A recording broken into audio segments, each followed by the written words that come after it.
Yes, Paul. Ring the bell.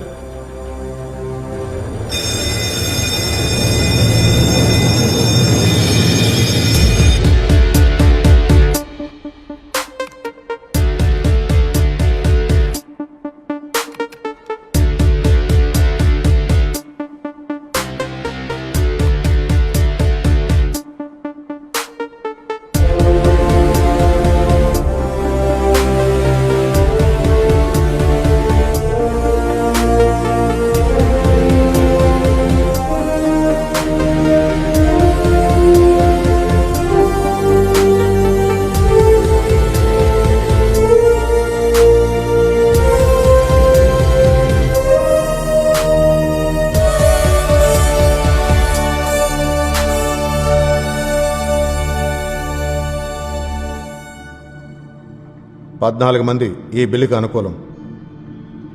ఒక విపక్ష MLA న్యూట్రల్గా ఉన్నారు. బిల్లుకు వ్యతిరేకంగా ఓటు చేసింది 125 మంది.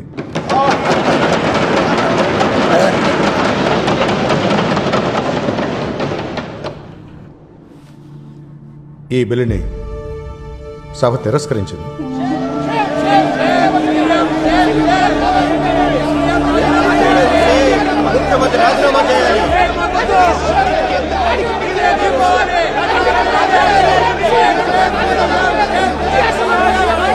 ప్లీజ్ వెళ్ళి కూర్చోండి. కూర్చోండి శ్రీనివాసరావు గారు, దయచేసి మీ సీట్లోకి వెళ్ళి కూర్చోండి. కూర్చోండి కూర్చోండి దయచేసి అందరూ మీ సీట్లో కూర్చోండి. సైలెన్స్. సార్, ప్రజలతో ఎన్నుకోబడ్డ ప్రజాప్రతినిధిని అదే ప్రజల్ని మభ్యపెట్టి తిరస్కరింపజేయాలన్న హీనమైన తంత్రం ఈ రోజు ఓడిపోయింది. సార్, ఈ రాష్ట్రంలో ఉన్న ప్రజాప్రతినిధుల్ని దొంగలుగా, దోపిడీదారులుగా చిత్రీకరించడానికి, సొంత ప్రయోజనాలను రక్షించుకోవడానికి ఈ సభలో ఉన్న ఏకైక స్వచ్ఛమైన నాయకుడు సీఎం ప్రయత్నించారు. ఇప్పుడే, ఇక్కడే, ఈ క్షణమే సీఎం రాజీనామా చేయాలి. స్వచ్ఛమైన ముఖ్యమంత్రికి ఇది ఒక చరిత్రాత్మకమైన ఓటమి సార్. దారుణమైన బిల్లు సార్ ఇది. దీనికి గాను రాజీనామా కాకుండా ఇంకేం డిమాండ్ చేయగలరు సార్? ఇంకా ఒక్క నిమిషం కూడా ముఖ్యమంత్రికి ఆ స్థానంలో ఉండే అర్హత ఏమాత్రం లేదు. ముఖ్యమంత్రి రాజీనామా చేయాలి. సార్, వీళ్ళు కావాలని గొడవ చేస్తున్నారు. అనవసరంగా రాజీనామా సభ మర్యాదను మంటగలుపుతున్నారు.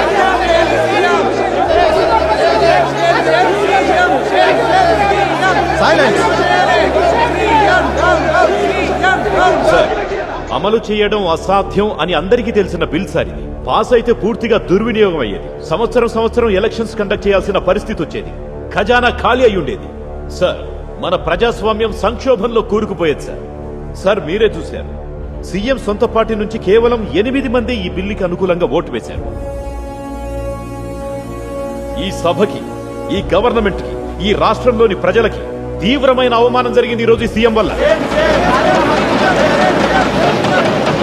ఇంకా ఏం చేసి సమర్థించుకోగలరు? ఇప్పుడు మీకు ఆ సీట్లో కూర్చుని అర్హత ఉంది.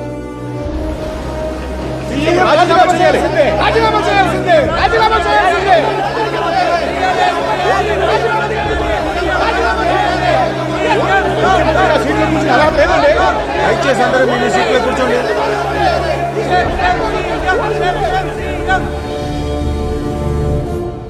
నాకు ఆశ్చర్యం వేస్తోంది సార్. ఈ బిల్లుకి అనుకూలమైన ఓట్లు 2 అంకెలకి చేరడం. ఈ బిల్లు పాస్ అయ్యే అవకాశం లేదని నాకు ముందే తెలుసు సార్.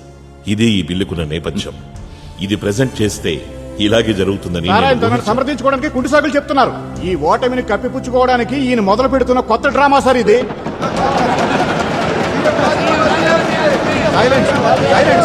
ప్లీజ్ కూర్చోండి. Please let him complete. ఈ బిల్లు పాస్ అయ్యి చట్టంగా మారితే మనలో ఎంతమంది ఎమ్మెల్యేలుగా వారి స్థానాల్లో కొనసాగగలరు? ఎమ్మెల్యే గారు మీరే చెప్పండి. 14. ఆ సంఖ్య కూడా నాకు ముందే తెలుసు. కాలేజ్ విద్యార్థులతో చేయించిన ఒక సర్వే. కాలేజ్ విద్యార్థుల ప్రజల మద్దతు ఉన్న ఎమ్మెల్యేల సంఖ్య ఎంత? అది కూడా 14.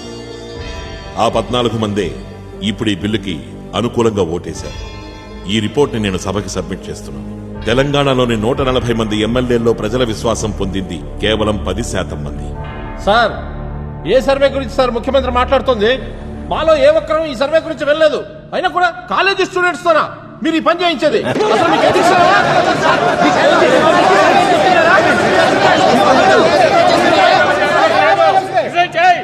సార్, కొద్దిసేపటి క్రితమే ప్రతిపక్ష నాయకుడు చెప్పారు, ఈ బిల్లు చట్టరూపం దాలిస్తే సంవత్సరం ఎలక్షన్స్ కండక్ట్ చేయాల్సి వస్తుంది, దానివల్ల ఖజానా ఖాళీ అవుతుందని. నిజం చెప్పాలంటే ప్రతిపక్ష నేత కూడా ఆయన మాట్లాడిన దాన్ని బట్టి ఈ బిల్లుకి పరోక్షంగా మద్దతిచ్చారు అధ్యక్ష. ఈ చట్టం గనక అమల్లోకి వస్తే ప్రజాప్రతినిధులు తమ బాధ్యతను ఆత్మనిబద్ధతతో కార్యదీక్షతో నిర్వర్తిస్తారు. వాళ్ల స్థానాన్ని నిలబెట్టుకోవడానికి ఎంతైనా కష్టపడతారు. అప్పుడు చీటికి మాటికి ఎలక్షన్స్ రావు, ఖజానా కూడా ఖాళీ అవ్వదు. ప్రజలు తాము ఇష్టపడ్డ కష్టపడే నేతని వదులుకోవడానికి సిద్ధపడే ఛాన్సే లేదు. సార్, ఇక్కడ విప్లవం సృష్టించాలను ఈ రాష్ట్రంలో నిజాయితీపరుడైన రాజకీయ నాయకుడిని నేనొక్కడేనని ప్రూవ్ చేసుకోవడానికో కాదు ఈ బిల్లు ప్రజెంట్ చేసింది. ఈ పవిత్రమైన అసెంబ్లీలోకి మనం ఎలా అడుగుపెట్టగలిగాం? మనలోని ఒక్కొక్కరి పేరు ఈ హాల్లో ఉన్న చైర్స్ మీదకి ఎలా ప్రింట్ అయి వచ్చాయి? ఎవరైనా ఆలోచించి చూశారా? మనకి ఓటేసిన ప్రజల దయ వల్ల. వాళ్ల కోసం పనిచేయడం మనందరి బాధ్యత. వాళ్ల కోసం మాత్రమే పనిచేయాలని మనకి మనం చెప్పుకోవాలి. సార్, అధికారం ఎవరిని అవినీతిపరుని చెయ్యదు. మనుషులే అధికారం రాగానే అవినీతిపరులవుతున్నారు. ఒకే ఒక చిన్న సంతకంతో ఒక పెద్ద మంచి కార్యం చేయొచ్చు. అదే సంతకంతో చెడు కూడా చేయొచ్చు. మనస్సాక్షికి విరుద్ధమైన ఏదైనా పనిని ప్రారంభించేటప్పుడు లేదా అలాంటి ప్రేరణ కలిగినప్పుడు చేతి వేలి మీద ఇంకు గుర్తు వేయించుకుని మనకు ఓటేసి గెలిపించిన జనాల మొహాన్ని గుర్తు తెచ్చుకోండి. సార్, జనం ఓట్లేసి గెలిపించిన వాళ్ళమే ఇక్కడున్న వాళ్ళందరం. దాన్నలా ఉంచితే అసెంబ్లీకి కొన్ని నియమ నిబంధనలుంటాయి. చట్టాలు చేసే అధికారం అవకాశం మనకే ఉంది, మనమే చేస్తాం. ఆ అధికారం భారీ మెజారిటీతో తిరస్కరించిన ఒక బిల్లు గురించి పదే అనుకూలంగా మాట్లాడుతూ ముఖ్యమంత్రి సభను అవమానిస్తున్నారు. సార్, ఈయన గ్యాలరీని ఉద్దేశించి మాట్లాడుతున్నారు. సార్, గౌరవనీయులైన ప్రతిపక్ష నేతకి ఈ విషయం తెలిసినట్లేదు. సాధారణ ప్రజలుండే స్థలమే ఆ గ్యాలరీ. వాళ్ల కోసమే, వాళ్ల హక్కుల కోసమే నేను మాట్లాడేది. కానీ మనలో ఎవరైనా ఈ గ్యాలరీ ఎక్కడుందో చూశారా? అదిగో, మనం కూర్చున్న ఈ స్థానం కన్నా చాలా పైనుంది. సార్, ఈ సీఎం దేని గురించి మాట్లాడుతున్నారు? ఇది ఆవేశపూరిత ప్రసంగాలతో అమాయక ప్రజలను రెచ్చగొట్టే ఎన్నికల సభ కాదు. ప్రజాస్వామ్యానికి అతి పవిత్రమైన అసెంబ్లీ ఇది. ఇక్కడ ఎక్కడుంది సార్ ప్రజాస్వామ్యం? అక్కడ కూర్చునున్న వాళ్ళకి ఒక్క వాక్యమైనా మాట్లాడే హక్కుందా? కనీసం వాళ్ళకి ఇక్కడికి వచ్చి నిలబడే అవకాశం కూడా లేదు. వాళ్ళు చేయగలిగిందల్లా ఓట్లేసి గెలిపించుకున్న తమ ప్రతినిధుల మాటలు, వికృత చేష్టలు అక్కడే కూర్చుని నిశ్శబ్దంగా చూస్తూ వాళ్ళ సహనాన్ని పరీక్షించుకోవడమే. సార్, ఇది అసెంబ్లీ సార్. ఇక్కడ కొన్ని నియమాలు, నియంత్రణలు పాటించాలి. కొంచెం కృతజ్ఞత ఉండకూడదా సార్ వాళ్ళ మీద మనకి? నాతో మీతో పాటు ఇక్కడున్న వీళ్ళందరికీ అన్నీ ఇచ్చింది వాళ్లే.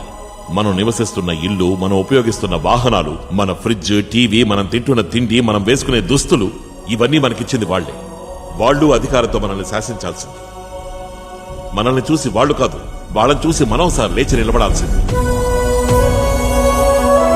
ప్రజాప్రభుత్వం అంటే ప్రజల్ని పరిపాలించడం కాదు సార్, ప్రజల కోసం పరిపాలించడం. అధ్యక్ష, నా రాజీనామా కోసం గొడవ చేస్తున్న ఈ ఎమ్మెల్యేలు అంత కష్టపడాల్సిన అవసరం ఇంకా లేదు. మీ ఓట్లతో బిల్లు తిరస్కరించబడ్డ మరో నిమిషమే నా రాజీనామా లేఖని గవర్నర్కి అందజేశారు, పొలిటికల్ సెక్రటరీ ద్వారా.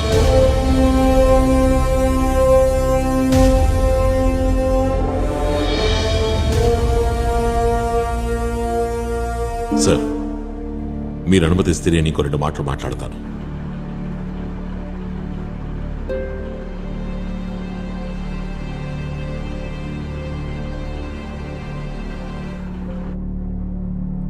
నేనిప్పుడు మీ ముందు నించున్నది ముఖ్యమంత్రిగా కాదు, ఇక్కడేదో ఒక మార్పు రావాలని ఆశిస్తున్న ఒక సాధారణ ప్రజాప్రతినిధిగా. నేను కేవలం ఓ ప్రయత్నం చేశాను. దీనికి కొనసాగింపుగా నా తర్వాత 2వ లేదా 5వ లేదా 7వ లేదా 10వ ముఖ్యమంత్రి దీన్ని అమల్లోకి తీసుకొస్తాడు. నేను నిమిత్తమాత్రుడంతే. ఆ విశ్వాసంతోటే నేను రాజీనామా చేశాను. సంతోషంతోటి, ఆత్మవిశ్వాసంతోటి. కొన్ని పరాజయాలు కొన్ని గొప్ప విజయాల కన్నా మహత్తరమైనవనే విశ్వాసంతోటి. నేను ఇక్కడి నుంచి మాత్రమే వెళుతున్నాను. నా ఇంటి తలుపులు ఎప్పుడూ మీకోసం తెరిచే ఉంటాయి. నా ఇల్లంటే ఉద్దేశం నేను ఇప్పుడుంటున్న గవర్నమెంట్ ఇచ్చిన అఫీషియల్ హౌస్ కాదు. మా నాన్న నాకు వారసత్వంగా ఇచ్చిన నా సొంత ఇల్లు. నేనక్కడ మీకోసం ఎదురు చూస్తాను. మీరు చెప్పింది వినడానికి. నాకు మీరు మాత్రమే ఉన్నారు చెప్పడానికి. నాకు సంబంధించి రాజకీయం ప్రజల మీద అధికారము ఆధిపత్యం చూపించుకోవడానికి ఒక ఆయుధం కాదు. రాజకీయం నాకు సంబంధించినంత వరకు ప్రజలకు అండగా ఉంటూ ఎంతో కొంత మంచి చేయడానికి ఒక మార్గం మాత్రమే.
ఈ రోజు అసెంబ్లీలో ప్రవేశపెట్టిన రైట్ టు రీకాల్ బిల్ సభ్యుల తిరస్కరణకు గురికావడంతో ముఖ్యమంత్రి కల్లూరి చంద్రన్ తన పదవికి రాజీనామా సమర్పించారు.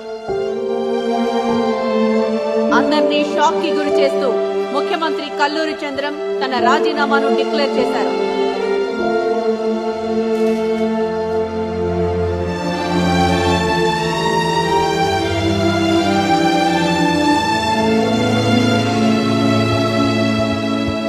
పడిపోతావు, జాగ్రత్త. అమ్మా, పాలిటిక్స్ లో రైట్ టు రికాల్ అంటే ఏంటి? 1 సెకండ్ నాన్న.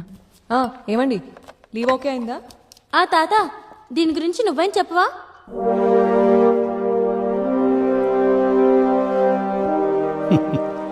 ఇది మీ సంజయ్ మావయ్యని అడిగి ఇంటికి వచ్చాక వాడే నీకు దీని గురించి బాగా ఎక్స్ప్లెయిన్ చేయగలడు.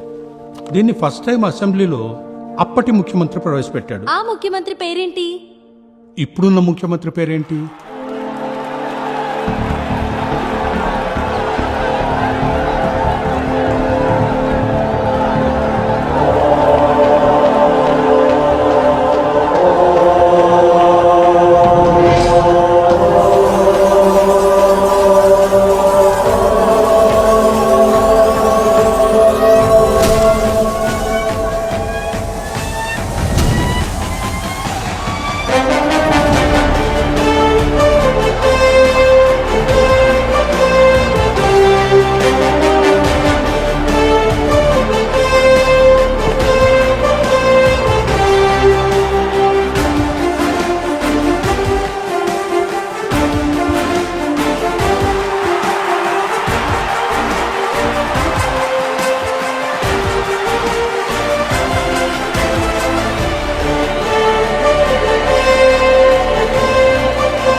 ఇది మార్పుకొచ్చిన మద్దతు. ఈరోజు మనం చూపింది లోకం మొత్తం రేపు అనుసరించే అద్భుతమైన మార్పు. ఇంకు మరక పూయించుకున్నా మీ చూపుడు వేలే నన్ను ముందుకు నడిపిస్తోంది. ఈ రాష్ట్రంలో ఇక నుంచి అధికారం ఏ నాయకుడికి లేదు, ఏ మంత్రికి లేదు. మీరే నంబర్ 1.